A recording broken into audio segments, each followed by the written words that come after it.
The truth about women who live alone without a man. You've heard the jokes. You've seen the comments under every video. You've probably said it yourself at some point, even as a joke, even as a deflection. She's alone because she's difficult. She's alone because no one wants her. She's just career-obsessed, cold, unlovable. But what if I told you that almost everything you've been taught to believe about women who choose to live alone is not just wrong, it's backwards? What if the woman living alone isn't the one with the problem? What if she's the one who solved it? Stay with me, because by the end of this, you're going to look at every single woman you know who lives alone completely differently. And if you are that woman, listening right now, somewhere between folding your own laundry and making coffee for one, this episode is for you, and it might just change how you see your own life. Let's start with something uncomfortable.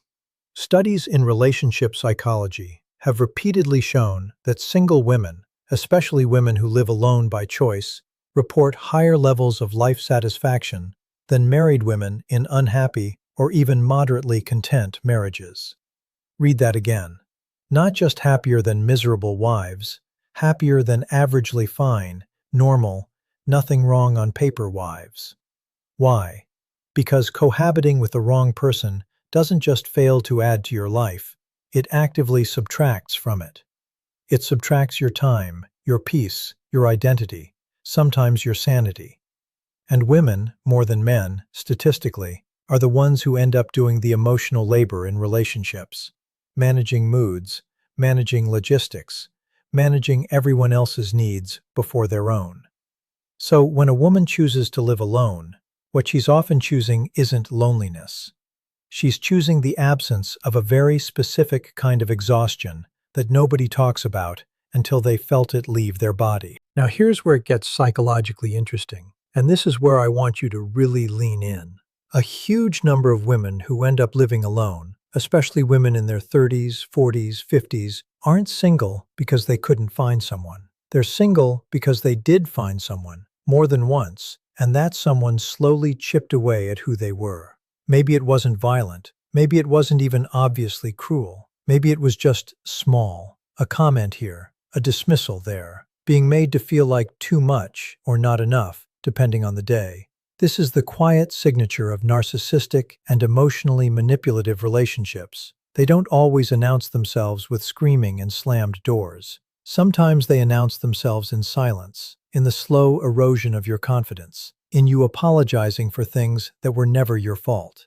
And one day, that woman wakes up and realizes the most peaceful version of herself existed before she met him. So she leaves, or he leaves, and she finally exhales. And then the world looks at her empty apartment and calls it sad. They have no idea it's the safest room she's ever stood in. There's a term in psychology called post-traumatic growth. Most people have heard of post-traumatic stress, but growth is the lesser-known sibling, and it's just as real. It describes what happens when a person doesn't just survive a painful experience, but actually becomes more self-aware, more boundaried, more emotionally intelligent because of it. Women who've come out of relationships with narcissistic or controlling partners often describe a strange paradox. They say the breakup was the worst thing that happened to them, and also the best. Because for the first time in years, maybe ever, every decision in that apartment is theirs. What time the lights go off, what's in the fridge, whether the TV is on or silent, whether today is a day for people or a day for nobody. That is not loneliness. Psychologists actually distinguish loneliness from solitude very specifically. Loneliness is the distress of feeling disconnected, even when you're with people. And solitude is the choice to be alone and feeling completely fine, even nourished by it. A woman can be surrounded by a controlling partner every single day and feel devastatingly lonely. And she can come home to an empty apartment every night and not feel lonely at all. Read the room wrong, and you'll mistake one for the other every time. But let's not romanticize this completely, because that wouldn't be honest either, and I promised you the truth, not a fairy tale. There is a kind of woman who lives alone, not because she healed, but because she's still protecting a wound that never closed. There's a difference between solitude as strength and isolation as self-protection from further pain. And this is the part nobody likes to talk about, because it's uncomfortable, because it implicates a lot of people listening right now. Some women live alone not because they chose peace, but because somewhere along the way, someone taught them that closeness equals danger, that vulnerability equals being used, that needing someone equals being weak, or worse, being a target. And so they build a life that looks like independence from the outside, but is actually armor from the inside. The difference matters more than you'd think, because one of these women is thriving, and the other is surviving, and calling it thriving because it's easier than admitting she's still scared. So how do you tell the difference? How do you know if a woman living alone, or if you yourself living alone, are in the first category or the second? Here's a psychological marker that therapists actually use, and it's simpler than you'd expect.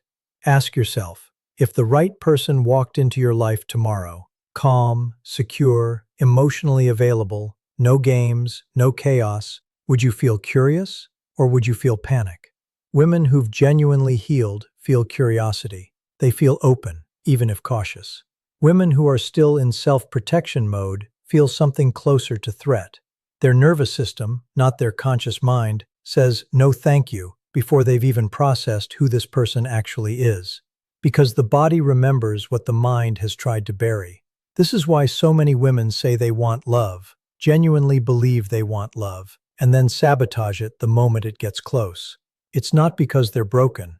It's because somewhere inside them, a much younger, much more wounded version of themselves is still standing guard at the door, and she has not gotten the memo that the danger is over. And this is exactly where I want to pause, because what comes next is the part most people get completely wrong. The part about what actually separates the women who turn solitude into a superpower from the women who turn it into a permanent hiding place. Because the answer isn't what you think, and it has almost nothing to do with finding the right man at all. It has nothing to do with finding the right man. Because the woman who's actually healed isn't waiting for one. She's not arranging her life around the hope that someone will eventually walk through the door and validate the peace she's built. The difference between the woman who's thriving alone and the woman who's hiding alone comes down to one thing psychologists call self-referencing, meaning who does she check in with to know if she's okay? The hiding woman, even though she lives alone, even though she looks fiercely independent from the outside, is still quietly outsourcing her sense of worth. She measures her okayness by absence, by the fact that no one is currently hurting her, which is a low, low bar. But it's the bar she learned to accept. The thriving woman measures herself by presence, by what she's building, what she's healing, what she's becoming, regardless of who's watching or who's there to witness it. One woman's solitude is defined by what's missing. The other woman's solitude is defined by what's finally, blessedly present, herself. And here's something almost nobody says out loud, something that might actually sting a little if you let it land. A lot of women don't get the chance to find out which version of themselves they are, because the moment they start living alone, the world won't let them sit in it long enough to find out. Family starts asking when she's going to settle down. Friends start setting her up on dates she didn't ask for. Society starts treating her empty Saturday night like a problem that needs solving instead of a life that's already complete. There's enormous pressure, especially on women, to treat solitude as a waiting room instead of a destination. As if living alone is something you do between relationships, never something you do as the relationship with yourself, the one psychologists will tell you is actually the template for every other relationship you'll ever have. If you don't know who you are without someone managing your moods or filling your silences, you will not know who you're choosing when you finally do let someone in. You'll just know who's available. And those are two very different things. Let's talk about narcissistic relationships specifically for a moment, because this is where it gets even more layered. And honestly, this is where I think the real damage and the real healing both live. A narcissistic partner doesn't just hurt you in the moment, in the argument, in the cycle of love bombing and devaluing and discarding that so many of you have lived through and are probably nodding along to right now. The deeper damage is what it does to your internal compass afterward. You start distrusting your own perception. You start wondering, is it actually quiet and peaceful in here? Or am I just numb? Am I actually okay alone? Or have I just gotten really good at performing okay because admitting otherwise feels too vulnerable? This is one of the cruelest, longest-lasting effects of narcissistic abuse. It doesn't just take your relationship, it takes your certainty. It makes you a stranger to your own emotional state. And so a woman can live alone for years, genuinely healing, genuinely becoming someone stronger, and still privately wonder if she's lying to herself. Because the narcissist taught her, brick by brick, that her own read on reality could never be trusted. This is why community matters here, why conversations like this one matter. Because when you hear someone describe exactly what's happening inside you, the quiet, the relief, the occasional flicker of, wait, am I actually fine or just used to this? Something shifts. You stop feeling like an anomaly and start feeling like a pattern. And patterns can be understood. Patterns can be worked with. You are not the only woman who flinches a little at the idea of letting someone new get close, even while genuinely wanting closeness.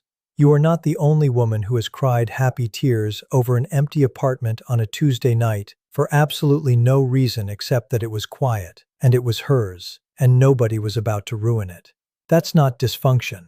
That's a nervous system finally exhaling after years of holding its breath. Now let's bring this back around, because I told you at the beginning that this episode would change how you see every woman you know who lives alone, and maybe how you see yourself. The truth is, living alone is not a consolation prize. It's not what's left over after love fails. For a lot of women, especially women who've survived emotionally exhausting or outright narcissistic relationships, living alone is the first time in their adult life that the loudest voice in the room is their own. Not a partner's expectations, not a partner's moods, not the slow, draining work of managing someone else's ego just to keep the peace. Their own voice, their own preferences, their own pace. And that is not something to pity. That is something to study, honestly. Because there's a quiet kind of mastery in a woman who has built a peaceful, full, self-sourced life and isn't apologizing for it anymore. But, and this matters, because I don't want to leave you with a half-truth dressed up as empowerment. Solitude that comes from fear is not the same as solitude that comes from choice, even when they look identical from the outside.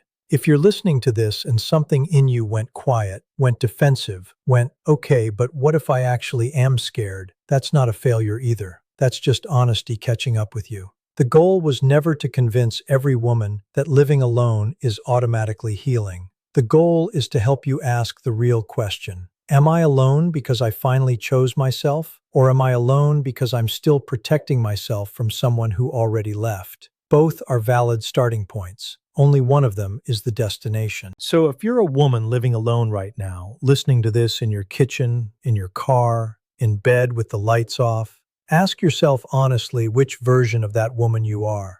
And if the honest answer is, I'm not sure yet, that's not something to fear. That uncertainty is actually the doorway. Because the moment you stop performing peace and start actually examining it, that's the moment real healing has a chance to begin. And if you're someone who's been quietly judging the women in your life who live alone, the aunt, the coworker, the friend who seems too independent, the woman everyone whispers about because she still hasn't settled down, maybe it's time to reconsider what you're actually looking at. You might not be looking at a woman who failed to find love. You might be looking at a woman who finally found herself, and isn't willing to trade that for anything less than the real thing ever again. And that, more than any statistic, more than any study, more than any psychological term I could throw at you in this episode, is the actual truth about women who live alone without a man.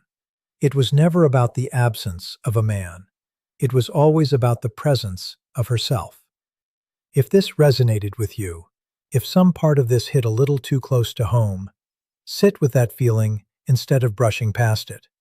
Because that discomfort is usually pointing exactly toward the thing you most need to understand about your own life.